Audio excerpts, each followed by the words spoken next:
Oh, Assalamu alaikum, mes chers élèves. Vous allez bien, j'espère.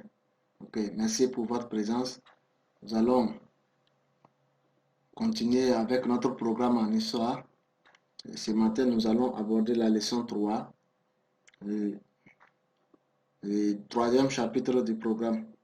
Donc, cette leçon nous évoque les formes d'indépendance, les formes d'accession à l'indépendance en Afrique francophone. Donc, en parlant des formes d'accession à l'indépendance en Afrique francophone, nous allons aborder les différentes formes de colonisation française en Afrique. L'évolution politique des colonies d'exploitation, c'est-à-dire nous allons prendre l'exemple de l'Afrique noire francophone et comprendre l'évolution politique de l'Algérie, une des colonies de peuplement qui a suscité une grande guerre pour pouvoir accéder à l'indépendance. Donc, voilà les différents points que nous allons aborder dans cette leçon. Donc, en introduction, il faut surtout retenir que la France avait des colonies en Afrique, car à l'instar des autres pays européens, elle a participé à la conquête de l'Afrique. Mais au lendemain de la Deuxième Guerre mondiale, les colonies françaises accéderont à l'indépendance. Donc, voilà comment les différentes colonies aussi vont évoluer. Mais il faut retenir d'abord qu'il y a différentes formes de colonisation française en Afrique. En parlant de différentes formes de colonisation en Afrique française, il faut d'abord retenir qu'il y avait les colonies d'exploitation, comme dans la partie anglaise, il y a des colonies de peuplement également. Et la forme d'administration aussi différait dans les colonies britanniques. Donc, la forme d'administration dans les colonies françaises aussi était différente de celle britannique. Voilà les différents éléments que nous allons aborder dans ce premier grand point. D'abord, il faut retenir que la France établira en Afrique des systèmes de colonisation, à savoir les colonies d'exploitation et les colonies de peuplement. Donc, en parlant des colonies d'exploitation et des colonies de peuplement, nous allons définir ces différents types de colonies. Donc, pour la colonie d'exploitation, il faut retenir surtout que ce sont des colonies dont l'objectif est l'exploitation des richesses. Donc, tout simplement, quand on parle de colonie d'exploitation, c'est une colonie dont l'objectif est l'exploitation des richesses de cette dernière. Donc, cette exploitation est faite par la main-d'œuvre locale sous la direction d'une poignée de colons. Donc, c'est sous la direction des colons que l'exploitation se passe. Donc, deuxièmement, nous allons définir les colonies de peuplement. Et quand on parle de colonies de peuplement, ce sont des colonies créées pour accueillir les populations de la métropole. Donc, c'est des colonies qui sont créées pour accueillir les populations de la métropole. Voilà la différence entre les trucs. L'autre, non seulement la colonie d'exploitation, ça c'est juste pour l'exploitation des richesses et répartir. Alors que la colonie de peuplement, c'est accueillir les populations de la métropole et en plus exploiter aussi. Donc voilà la différence entre ces deux types de colonies. Donc, ces populations exploitent les colonies avec l'aide de la main-d'œuvre locale. L'Algérie était utilisée comme une colonie de peuplement. Elle était considérée comme un département de la France.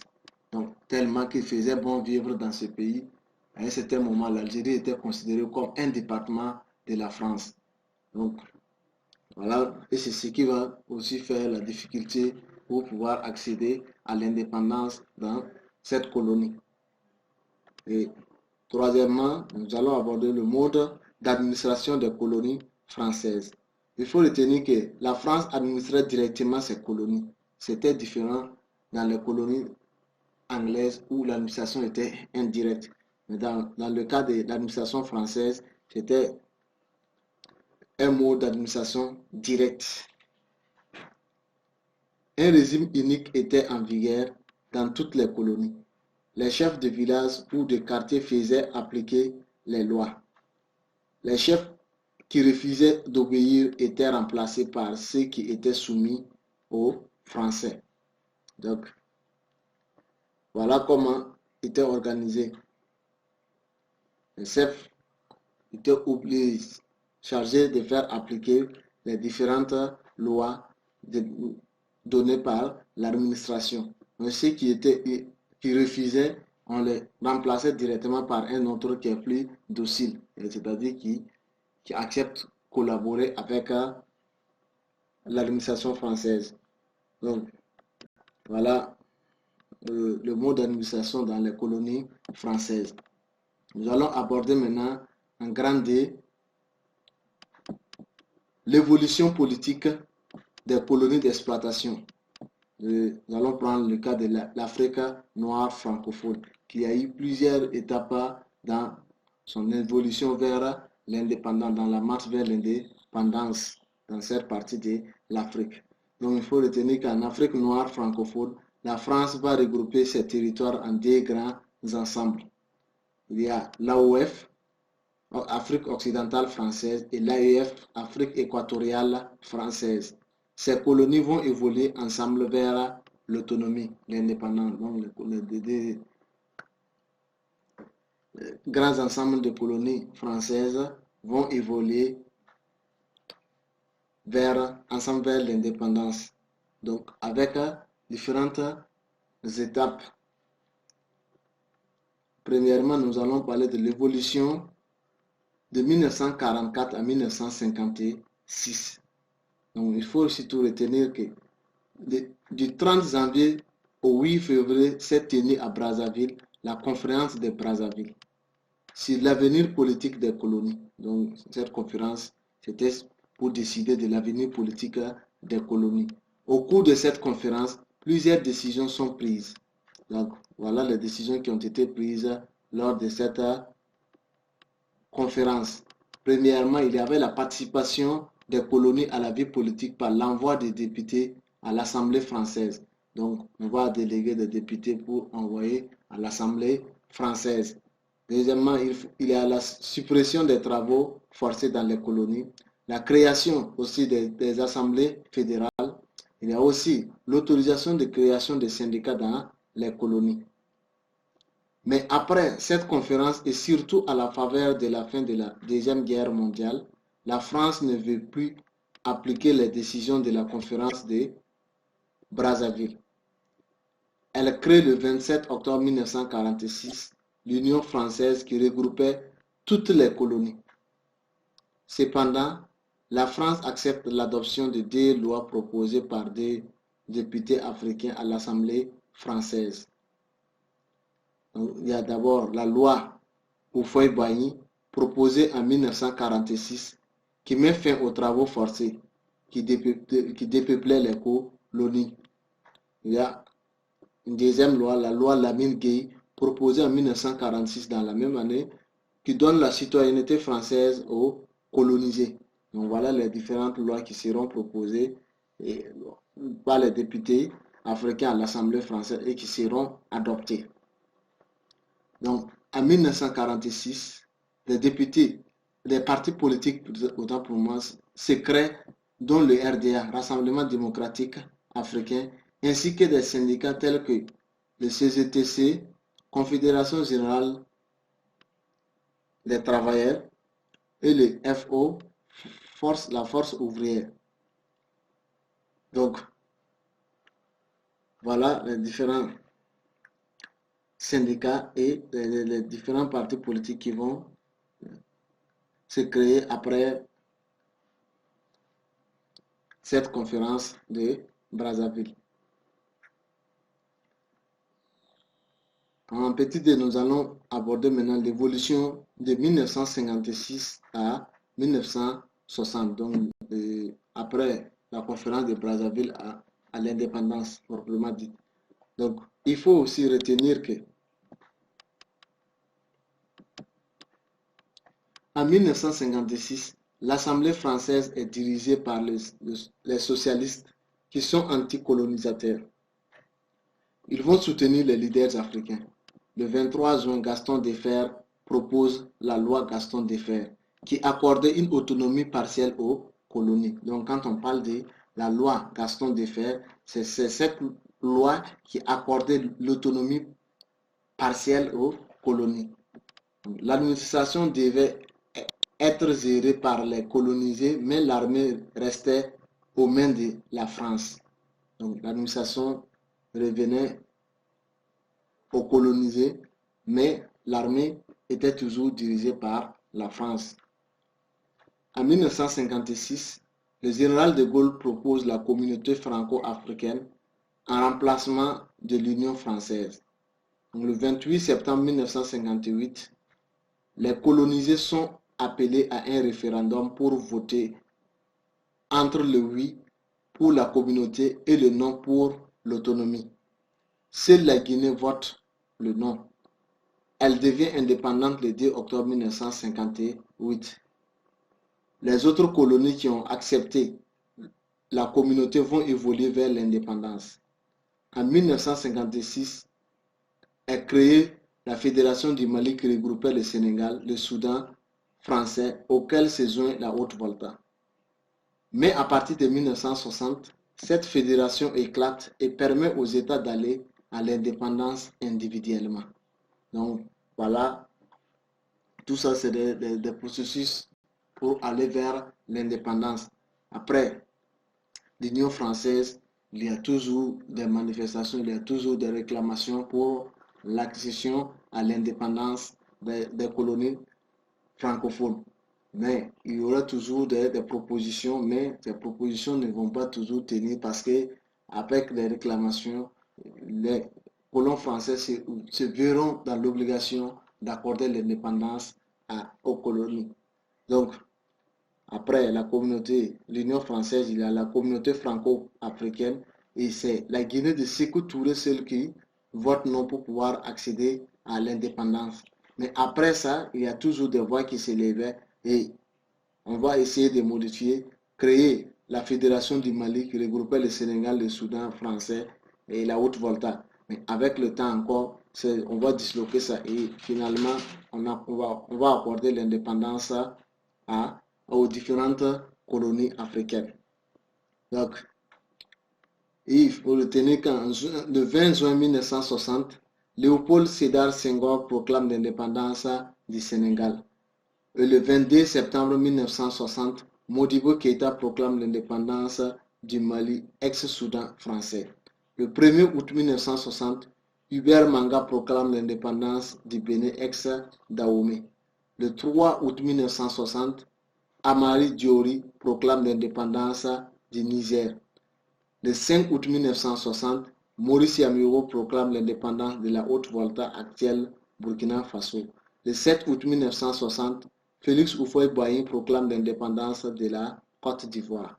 Donc, voilà les différents éléments et les différentes dates d'accession avec les présidents qui ont proclamé l'indépendance dans les différentes colonies francophones. Il faut toujours retenir ces différentes dates et les présidents qui ont proclamé l'indépendance aussi dans ces colonies.